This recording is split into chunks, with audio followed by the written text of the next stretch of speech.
Okay, hi, Tango rolling. Now we're going to work the side of our leg. The side of our leg, primarily, we're speaking about the ITB right here. It's tight. It may be a little painful. We never work it, and it's really important. So, the ITB, we're going to come from, if you feel right here on your leg, you feel the top of your leg, right there. It's the top of the femur. So we're going to work from the top of the femur. We're going to work a little bit in this hip socket right here. We're going to work all the way down until we get to the side of the knee. Okay? So I'm going to tuck my shirt in here a little bit for two reasons. One, so that you can see what I'm doing, but also this is the point where if you have a loose shirt, it's going to get caught underneath the ball. So here we go. I start and I'm right on the top of that femur, okay? So I'm stimulating the bone. We've talked about it in the introduction to rolling, how we really want to stimulate the bone. The ligaments attach, the muscles attach via the tendons right there. We want to get the blood supply into there, you're working, we want to free up that area. So I'm right on the bone, I'm just relaxing into it. My body's in a straight line, I'm onto my elbow over here. I want to add now a little bit more pressure onto that. So I'm going to come down and I'm going to lay down on the floor like this. I bounce myself in front. I mean, I need to do that. And I'm just going to breathe and relax into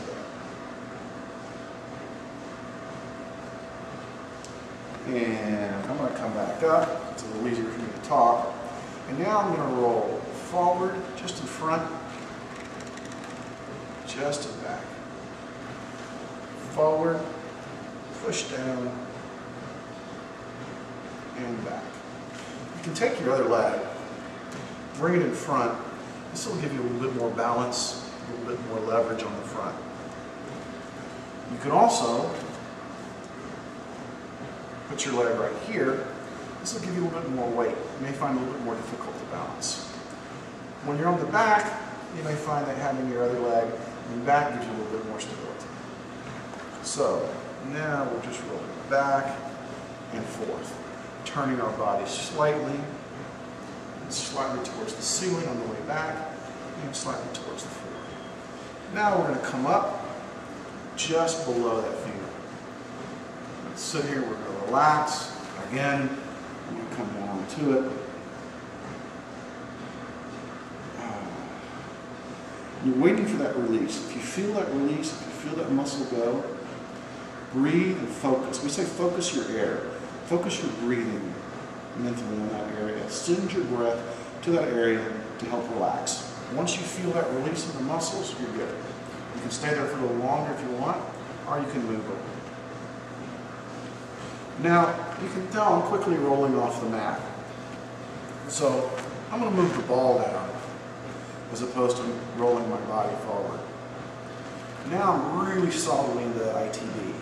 I'm off the tendon, I'm into the muscle, just rolling back and forth. You think about that ITB running all the way down the side of the leg, trying to get it to move from side to side. Right on it, focus, turn. Now I'm trying to get some traction. I'm sort of on the back of the ball, I'm on the back of that ITB, I'm trying to get it to push up. Roll one more time. Now my legs, now it's beginning to take, it's beginning to relax. When I first started rolling, I've been lifting weights for years. Big weights, heavy weights, weight training, strength training, not bodybuilding, strength training. 1,000-pound leg press, crazy stuff. My ITB was so tight, I used to take a solid rubber golf ball. It was the only thing that would penetrate it and get it to move. I would pile 200 pounds onto this leg with my rolling partner just to get that muscle to move. And if you've never experienced real pain in your leg in your life, you might want to give that a try. The ITB is tight on everybody. It's supposed to be tight because it's a stabilizer. but we want to get the blood supply circulating in there. Now, I've raised my leg up a little bit off the ground. Rolling down, trying to get that muscle to relax. Working the back of it, trying to penetrate, rolling around to the front, all the way down. And that's good. I used the black one. You can use the yellow one. It's bigger. You're not going to get as much penetration, but it's softer. Then again, the green one, and you can air this green one up to where it's really tight. It's going to get more penetration, and this can't resist. This one gets in deeper than any of them, and it's really, really good. There's a couple more ways to work this, especially using this. And when we start getting into our stretching routines, we're going to come back and we're going to do some of these same exercises using these smaller balls, and we're going to do some yoga routines right on the ball. That's it for the sideline.